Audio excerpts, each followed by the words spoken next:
You're good to go. Good afternoon, colleagues. We're here today at a quick voting session. There are 3 bills on the list. Start with the first bill, Mr. Vice Chair. First bill is House Bill 393. It's been withdrawn. Move unfavorable, withdrawn. Second.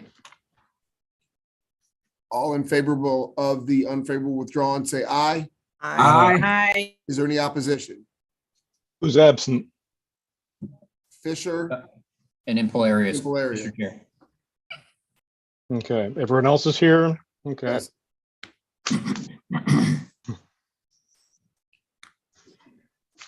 You know when you're ready for the next one, Bob. okay. Next bill is House Bill 440.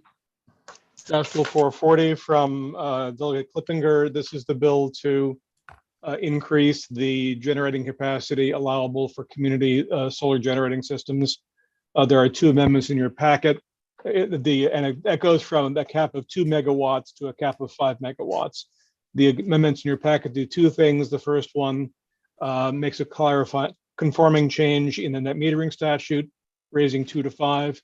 And the other amendment subjects anything of at least 2 megawatts up to 5 to the CPCN process. All right, before we, Amendments. do I get a second? Second. All in favor of moving amendment, say aye. Aye. Any opposition? Move the bills amended. Aaron's. Well, wait. Not on the amendment, not on the amendments. I I'm sorry, sir. saw your Right. hand, Delegate Aaron's. I just want to get through the amendments. Okay, so as amended, discussion, Delegate Aaron's. Yeah, and if you read through the testimony on this is affecting my district pretty heavily as far as Cecil County. Does this bill supersede Cecil County's ordinances or what have you, as far as how they do business? They're not on the same page as what this bill will. They've limited it to 2. This would allow, this would by state law change it up to 5. They would not have the ability to stop that if there's a CPCN involved, because the CPCN is a state process, while the Cecil County would have to have its land use policies taken into consideration and brought forward in a CPCN application. They can't actually stop it. Okay, the other point, because Cecil's involved in this too, but if you look at the Farm Bureau's testimony, one of the biggest problems we have is we're the only ones left with land. And I don't want to see, like they don't want to see, some of our prime farmland being taken away for this issue alone. Is there anything we can do to? Delegate Aaron's, can I ask you a question on that? This is something that's been befuddling me since the beginning of this session. I live in Charles County. And I'm watching my farmers, and I would put that in quotes in many times, sell their land and subdivide it. This land, to my understanding, unless you could tell me something different, is not being taken, correct?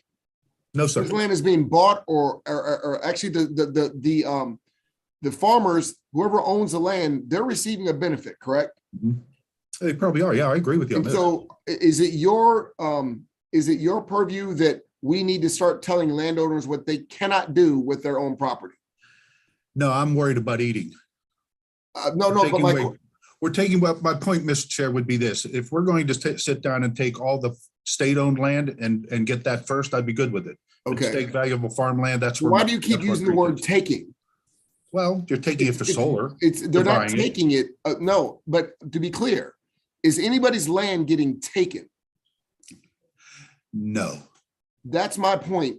Are we going to be in a posture of now telling farmers or landowners what they can and cannot do, and who they can sell their land to, how they can divide their land up, or what they can use their land for? Is that the habit we should get in? I guess the purpose of my thing is I believe in free enterprise probably far more than most people on this committee. Yes, sir. However, I would rather us use state-owned land that we've already bought and paid for, that we've already given that for, before we take prime farmland. And I'd like to use state land. And all I'm asking is, you keep using the word take when we're not taking, and no Well, farmers. I'll refrain from take.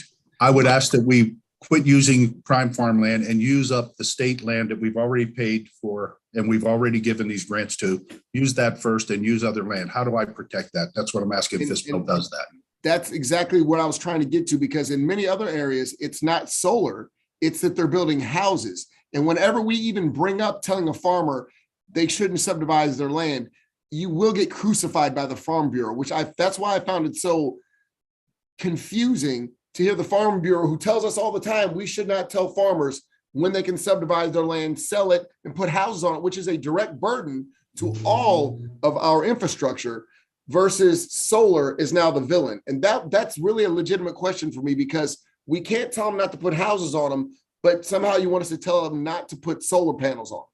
Okay, let's go back to my question, my real question then. Let's forget about, I want to use government-owned land first. I got you. Okay, that's where I'm going with this. I got Farmland just happens to be what we have plenty of. Yes, And we actually are. We have over 63% of my county can never be developed because it's in preservation. However, we will not use those lands typically for this process. And that's where I'm trying to push the bill to go. Can I ask you what you're saying about, and this is a legitimate question, Steve. So the percent of land that's preserved, would they be able to put solar on those properties on that land? I would think they should. They could. No, I thought that was the whole point of preserving it. I thought it was preserved so it couldn't be developed on. Well, why don't we do that to the same? Yeah, I don't think they're necessarily preserved for that, because we see it. They could be used in those lands. Okay, that's something I'd be interested in, Steve, because I thought when it was being preserved from being developed, that means you couldn't build upon it, and that would include solar. But I guess the other side of that would be, based on your comments about farmland and protected farmland, we're able to develop it for solar, and that seems to be okay. I've seen farms running up 213 that have been developed purely for solar that used to be farmlands, but there didn't seem to be any real angst from the world on that, because it wasn't protected in that manner. If I were to put houses in that same thing, we tried to develop that area for homes at one point back when I was commissioner, and we were forbidden to do that, but solar was allowed to be there. So I guess the same thing is if we're allowed to do it for solar, we're protecting it for solar. Why can't we protect it another way? Why is it different? Isn't that development? Solar's development? I guess, to your point, and again, this is a discussion we might want to have offline, but I get your point. I just think that when you build houses, you overly stress in infrastructure, from water, schools, roads, all of those things, putting more cars on that road, versus solar literally is just that. And I thought there was the farmer's choice, unless we have put something, and usually the locals do that, into their local design that says what they can and cannot do with their property, depending on where they're zoned. I really thought that was something the locals would do. And are you saying the locals can't do that in your county? Well, we just heard that from Bob. Like, if the locals in Cecil County in particular are limited to 2 megawatts, he's telling me now that once Cecil County did that, they're now going to be superseded by this bill. And I don't think that's the proper way to go forward. I don't think that forces them to let land. I don't believe that changes any zoning regulations that they have as far as what they allow to be developed in certain parts of their state. They allow 2 megawatts right now. That's their zoning. Right. This bill will tell them they now need to go to 5 megawatts. Right. To me, that is what I find difficult. Gotcha. If I may clarify, Please, Bob. What they are currently allowing anything under 2 to go through local zoning process. This bill does not change that. It is only for any solar development of at least 2 megawatts, and it would be up to 5 megawatts, would have to go through a CPCN process. And anything which is under a CPCN process under current law goes through the Public Service Commission. And while the locality has joint meetings with Public Service Commission, it is not subject to zoning right now. So they don't have a gripe with that, is what you're saying. All I'm saying is it doesn't change anything for those developments that are under 2 megawatts. Those are still under local zoning control. It is only any larger project that would be under CPCN, and that frankly would be current law for anything that is not community solar. Okay. All right. Thank you. Chris Adams. Thank you, Chair. So to council, because you were answering, I think, the question I was headed to, but let me just finish where I was headed. Mhm. The CPCN process is the one where certificate for public need and necessity. Some of the concerns that we're hearing, and I think Delegate Aarons is airing some of those concerns, is that process has slowly been eroded. So, for example, in Washington County, there was a lawsuit that related to the approval, or I'm sorry, that the county did not want a solar project, but they approved it anyhow through CPCN. So we passed a law a few years ago that made sure that the CPCN process was adhered to. Ergo, it may or may not pass given all the criteria that a CPCN is involved in. So the question is, does the bill change the CPCN process or make easier some of these solar projects to get through a CPCN process? Okay, the bill does not change anything within the CPCN process. The bill you referred to a couple of sessions ago, and the legislative response to the Washington County case was a bill that would allow greater consideration of local land and a consistency review comparison between local zoning and the proposed project. It does not tie completely the PSC's hands, but PSC must take account of whether the proposed development is consistent with a local comprehensive plan. Well, and so, okay, that was my second question that I think the chair was getting at. Does this bill change or force the counties to change their comprehensive plan, which is how they lay out countywide what's industrial, what's ag, what's development for residential? Does this bill change any of that or force the counties to adjust that? It does not. All right, thank you. Because it's already exempt if it's over. It's already not directly applicable if it's 2 megawatts or more. Okay. Thank you. Delegate Crosby. Thank you, Mr. Chair. Hey, Bob, quickly, would this in theory take less ag land because there's less buffer needed between all the projects? That I believe was the testimony, that you'd have essentially, because you don't have a requirement for buffer around, you would require more buffer around, let's say, a 2, and a 1 than you would around a single 5 megawatt plot. Okay. At least that was the testimony. Yep. Okay. Thank you. Delegate Sarkoodian. Thank you, Mr. Chair. I was going to raise the same point that Delegate Crosby raised, but while I have the floor for just a moment, I wanted to let Delegate Ahrens know that I'm happy to put the bill in with him next year, requiring every state building and every state parking lot to have solar on it. So noted for the record, and we'll get back in touch over the summer. Thank you, Mr. Chair. Thank you. All right, is there any other discussion, guys? I appreciate the lively discussion on this, Steve. I appreciate your input as always. So Move favorable. Second. on the bill as amended, Delegate Crosby, Aye. Delegate Brooks, Aye. Delegate Fisher. He's excused. Delegate Queen, Yes. Delegate Turner, Aye. Delegate Rogers, Yes. Delegate Harrison, Aye. Delegate Jackson, Aye. Delegate Pippy, No. Delegate Mouts, No. Delegate Carey, Yes. Delegate Impalaria is excused. Delegate Branch, Aye. Delegate Valderrama, Aye. Delegate Walker, Yes. Delegate Chi, Yes. Delegate Adams, No. Delegate Ernst, No, no. Delegate Pennell, Yes. Delegate Sarkoodian, Yes. Delegate Howard, No. Delegate Watson. Aye. Okay, bill passes. Next bill, please. House Bill 1250 is a bill that was heard in Ways and Means. We were secondary. The bill from Delegate Feldmark, as it originally came in,